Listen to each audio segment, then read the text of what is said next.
Trump llamó por teléfono al presidente de la FIFA para pedirle que le devolviera un jugador a su selección. Y la FIFA lo hizo en menos de 24 horas, un día antes del partido, algo que no había pasado en pleno mundial desde 1962. El comunicado llegó el domingo. Folarin Balogun, expulsado por tarjeta roja tras una entrada revisada por VAR, quedaba libre para jugar contra Bélgica al día siguiente en Seattle. Horas después Trump lo celebró en Truth Social como si fuera una victoria política propia, gracias a la FIFA por hacer lo correcto y revertir una gran injusticia. Y esa misma noche Bélgica goleó 4-1 a Estados Unidos, con Gianni Infantino viéndolo todo desde el palco. La llamada no sirvió ni para ganar el partido. Aquí va la pregunta que nadie quiere hacerse en voz alta. Si una sanción deportiva se puede revertir con una llamada de un jefe de Estado, ¿para qué existe el reglamento disciplinario? Porque un reglamento que se dobla para el jugador correcto en el momento correcto no es un reglamento. Es una sugerencia que depende de a quien tengas al teléfono. Vamos a los hechos, uno detrás de otro, sin adornarlos. Balogun fue expulsado en el minuto 64 del partido de 16avos contra Bosnia y Herzegovina, tras una revisión de VAR que confirmó que había pisado el tobillo del defensor Tarik Muaremovic en una jugada clasificada como juego brusco grave. Esa expulsión llevaba aparejada, por reglamento, una suspensión automática de un partido, el de octavos contra Bélgica. Minutos después de la expulsión, Andrew Giuliani, director ejecutivo del grupo de trabajo de la Casa Blanca para el Mundial, ya estaba informando a Trump de que su goleador se perdería el partido decisivo. El secretario de Comercio, Howard Lutnick, que había presenciado el partido sentado junto a Infantino, empezó a mover contactos casi de inmediato. Durante 4 días, funcionarios de la administración, abogados y hasta un importante donante de la Federación estadounidense trabajaron en un intento de revertir una sanción que, según el propio reglamento de la FIFA, ni siquiera admitía apelación. El jueves, Trump llamó personalmente a Infantino para pedirle que revisara la decisión. El domingo, un día antes del partido, la FIFA emitió su comunicado. Invocó el artículo 27 de su Código Disciplinario, una cláusula que permite al Comité Judicial suspender total o parcialmente la ejecución de una sanción y dejarla en periodo de prueba. La suspensión de Balogun quedó congelada durante un año, con una multa de $40.000, sin que la FIFA explicara por qué se aplicaba ese artículo a este caso concreto ni por qué se decidía en menos de 24 horas antes de un partido eliminatorio. Trump salió a agradecer la decisión en Truth Social.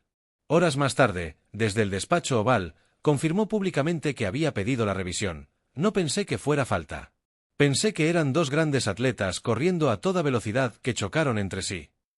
Y añadió, comparando el caso con Messi o con Ronaldo, que sacar a un jugador así del partido habría sido una mancha para el torneo. La Real Federación Belga de Fútbol respondió con un comunicado que hablaba de contradicción directa con el reglamento de la propia competición y anunció que estudiaría todas las opciones disponibles. Su entrenador, Rudi García, ironizó diciendo que parecía que en el Mundial el 5 de julio era en realidad el Día de los Inocentes. La UEFA fue más lejos. Calificó la decisión de incomprensible, injustificable y sin precedentes y advirtió de que cuando la certeza de las reglas deja de estar garantizada por quienes deben custodiarlas, la integridad del juego queda comprometida y la credibilidad de la competición se derrumba. Bélgica pidió a la FIFA una copia formal de la decisión y una explicación del proceso seguido. La FIFA calificó esa solicitud como un recurso y lo declaró inadmisible porque, según el organismo, la Federación Belga no era parte del procedimiento y no tenía legitimidad para apelar. Y aquí aparece el dato que convierte todo esto en un patrón y no en un accidente aislado. Meses antes, en noviembre, Cristiano Ronaldo había sido expulsado por conducta violenta tras un codazo contra un jugador irlandés en la clasificación europea. Le correspondían 3 partidos de sanción, el mínimo que establece el propio código disciplinario para ese tipo de agresión. Cumplió 1. Los otros 2 quedaron en suspenso gracias al mismo artículo 27, lo que le permitió jugar los 2 primeros partidos de este mundial sin perderse ni uno solo. La propia FIFA usó ese precedente como argumento cuando estalló el caso Balogun, como si haber hecho algo parecido con una de las estrellas más grandes del planeta lo convirtiera en normal. No lo convierte en normal. Lo convierte en sistemático. El desenlace deportivo fue, para Estados Unidos, una humillación con premio incluido. Bélgica salió con toda la intención desde el primer minuto. Charles de Ketelaere abrió el marcador a los 8 minutos aprovechando un pase de Nicolás Raskin. Estados Unidos empató transitoriamente con un tiro libre de Malik Tillman en el minuto 30, en una jugada nacida, de forma casi burlona, de una falta cometida sobre el propio Balogun. 2 minutos después, de Ketelaere volvió a marcar de cabeza tras un centro de Leandro Trossard, poniendo el 2-1. En el minuto 57 llegó el golpe que sentenció el partido, un error grosero del portero titular estadounidense, Matt Freese, que no soltó el balón a tiempo, permitió que De Ketelaere se lo robara y sirviera a Hans Van Aken para hacer el 3-1. Y sobre el descuento, en el minuto 93, aprovechando otra salida desordenada de la defensa local, Romelu Lukaku cerró el resultado en 4-1. Balogun jugó los 90 minutos completos, salió sustituido en el descuento del partido, y no tuvo ningún peso real en el juego. El favor que movilizó al gobierno de un país entero no cambió absolutamente nada sobre el césped. Ahora vamos a lo que Estados Unidos y Trump sí ganaron con esta jugada, porque algo ganaron, aunque el marcador diga otra cosa. Ganaron 24 horas de control total del relato. Durante un día entero, la conversación mundial sobre el mundial no fue sobre fútbol, fue sobre el poder de un presidente para torcerle el brazo al organismo que gobierna el deporte más visto del planeta. Ganaron la imagen, muy calculada, de un presidente que resuelve las cosas para su gente, aunque lo que resolvió fuera una sanción que su propio jugador se había ganado sobre el campo. Y ganaron, sobre todo, una demostración pública de algo que ya se venía construyendo desde antes. La cercanía entre Trump e Infantino no nació con esta llamada. Infantino se ha convertido en visitante habitual de la Casa Blanca durante el segundo mandato de Trump, y en diciembre de 2025 la propia FIFA le entregó a Trump un premio de la paz creado específicamente para la ocasión, un galardón que no existía antes en el organigrama de la organización.